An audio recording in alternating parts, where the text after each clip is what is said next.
Seguimos aprovechando entonces esta circunferencia de radio 1 y ahora vamos a ver cómo podemos calcular entonces las medidas para el ángulo de 45 grados. También es un ángulo bastante conocido. Ya repasamos para el 0, el 90, el 180, 270 y 360. Aquellos ángulos que correspondían a aberturas justo que coinciden con los ejes cartesianos, con el eje X, con el eje Y. ¿Qué pasa ahora si lo dejamos en la mitad? Es decir, en el primer cuadrante voy a abrir el ángulo alfa y lo dejo en la mitad del primer cuadrante.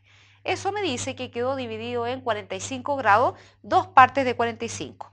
El alfa vale 45, lo que implica que el cateto que está opuesto y el cateto que está adyacente al ángulo de 45 son iguales, porque se formó un triángulo rectángulo, pero isósceles, en que ambos catetos tienen la misma medida.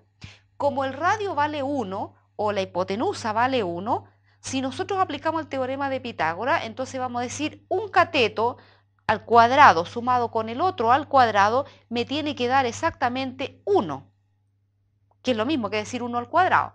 Entonces, ¿cuánto valen esas medidas de los catetos? Veamos la ecuación.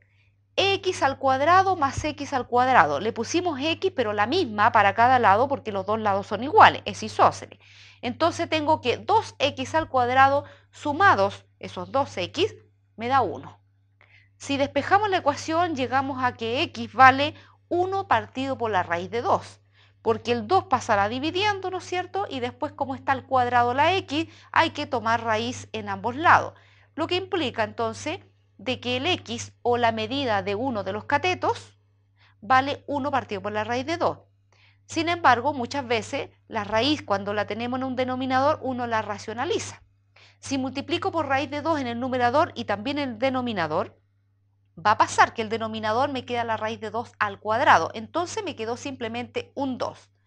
Por lo tanto, la medida de los catetos termina siendo raíz de 2 partido por 2, lo que también decimos raíz de 2 medios.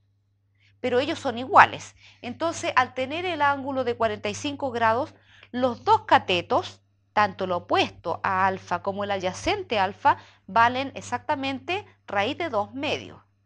¿Cómo entonces son las medidas de las razones trigonométricas? El seno de 45, cateto opuesto, se llama raíz de 2 medios, partido por la hipotenusa que vale 1. Entonces vale raíz de 2 medios. Por consiguiente, las otras medidas, que son la cosecante, la cotangente, la secante del ángulo 45, se pueden sacar con las tres medidas básicas que nosotros ya hemos calculado. O sea, en todos los ejemplos estamos calculando las medidas para las básicas seno, coseno, tangente. El resto sale por las relaciones que dimos al principio y como ya tenemos los números básicos, podemos entonces calcular también las otras. Y otro ángulo que nos interesa, son dos que en realidad están relacionadas con la misma figura, el ángulo de 30 grados y el de 60 grados. Entonces, nuevamente nuestra circunferencia con el radio lo vamos a abrir alfa solo hasta 30 grados. Formamos un triángulo. Ese triángulo tiene 30 en el ángulo alfa, 90 en la esquina donde se baja la vertical o donde baja el seno, y el otro, por correspondencia, entonces, porque sabemos que tienen que sumar 180, apareció el 60 grados. Entonces, este triángulo, al abrir los 30, quedó inmediatamente uno de 30, 90 y 60. Eso es la mitad de un triángulo equilátero. Entonces, veamos ahora un triángulo equilátero y nos vamos a salir de la circunferencia, vamos a dibujar el triángulo equilátero. Si ese triángulo equilátero de radio 1 o de lado 1, porque en realidad hemos tomado el radio 1 y lo hemos duplicado dos veces, entonces el triángulo tiene lado 1, lado 1, lado 1, cuando lo partimos por la mitad, es decir, bajamos su altura, quedó exactamente el mismo dibujo que teníamos dentro de la circunferencia, el de 30, 90 y 60, pero ahora tenemos dibujado el triángulo sus dos partes. Eso es para que ustedes noten que en realidad había ahí detrás un triángulo equilátero de lado 1 y que al abrir en la circunferencia de radio 1, cuando lo abrimos el ángulo de 30, se formó la mitad de él. Entonces, ¿cómo vamos a calcular las medidas para 30 y 60? Aprovechemos el triángulo equilátero. En el triángulo equilátero, al bajar la altura, quedó cortado en la mitad. Si se aplica el teorema de Pitágoras, podemos calcular cuánto vale esa altura.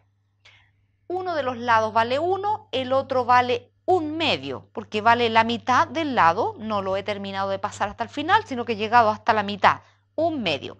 Con 1 y con un medio, aplicando Pitágoras, puedo sacar la altura o el tercer cateto, o el tercer lado, mejor dicho. Y en ese caso va a salir que ese tercer lado vale raíz de 3 partido por 2, que en realidad es la altura de un equilátero de lado 1. Entonces el triángulo tiene medidas 1 en la hipotenusa, raíz de 3 medios y un medio en la base, o cateto en este caso opuesto o adyacente, dependiendo del ángulo que vamos a tomar. En una de las esquinas dice 60 grados. Calculemos las medidas para 60 grados. Cateto opuesto, raíz de 3 medios, partido por la hipotenusa, que vale 2, o sea que vale 1. Vale 1 la hipotenusa. Entonces me dice que el seno de 60 grados vale raíz de 3 medios. Pero si nos cambiamos de ángulo arriba en el 30 grados, esa misma medida corresponde al coseno de 30. Fíjense, seno de 60, cuando lo calculamos, me da exactamente lo mismo que el coseno de 30, porque estamos dentro del mismo triángulo que tiene los dos ángulos y los lados son exactamente los mismos para cada uno. El que es opuesto para uno es adyacente para el otro, entonces por eso nos quedan al revés. Si calculamos ahora el coseno 60, como 60 está acá abajo, el coseno es su cateto adyacente, que vale un medio, dividido por 1, que es la hipotenusa, o sea, vale un medio. Pero a la vez, si calculamos entonces el seno de 30, también sale que es el opuesto, que vale un medio partido por la hipotenusa. Por lo tanto, el seno de un ángulo es el coseno del otro. Entonces, en el mismo triángulo, en la misma relación, hemos tenido cómo poder calcular para los dos ángulos sus razones trigonométricas. Y volvemos a recordar que la tangente se saca de dividir el valor del seno que uno tiene partido por el coseno, que ya también lo calculamos. Entonces así hemos tenido cómo calcular las tres razones básicas para el ángulo de 30 y también para el ángulo de 60. Al menos uno puede aprenderse estos valores, sabe cómo sacarlo ahora. Hay muchos ángulos más dependiendo de la abertura que uno haga. Pueden haber ángulos de 43, 48, 52 grados, dependiendo de lo que valga. Pero eso ya se calculan ahora con el uso de la tecnología. Una calculadora nos facilita bastante calcular cuánto vale una razón trigonométrica para ese otro tipo de ángulo, porque no podemos calcular para todos los valores. Sin embargo, estos, como son básicos, se pueden sacar a través de estas figuras y hemos aprendido a calcularlas.